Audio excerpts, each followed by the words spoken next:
یہ ہمارا مقصد تھا کہ یہ کہ یہاں پچھلے ہفتے اسی وقت پہ ٹیررسٹ اٹیک ہوا تھا کہ لوگوں کا اپنا دل تھا کہ یہ باہر آئیں کھٹے ہو کے کھڑے ہوئے تو ساری دنیا کو دکھائیں کہ ٹیررزم ہم کو نہیں بدل سکتی and we will fight it wherever we find it. Seema Malhotra, member of parliament, Feltham and Heston. بتائیے گا آج یہ اکٹھا ہونے کا مقصد کیا تھا؟ یہاں پہ جو اتنے لوگ یہاں اکٹھے ہوئے ہیں, یہ کیا مقصد تھا آج یونٹی کا؟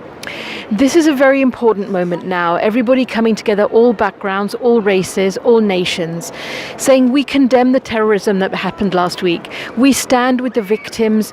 We pay them our respects as well. And here we are going to say next to Parliament, where the event happened, that we pay our respects, but we say it was not in our name.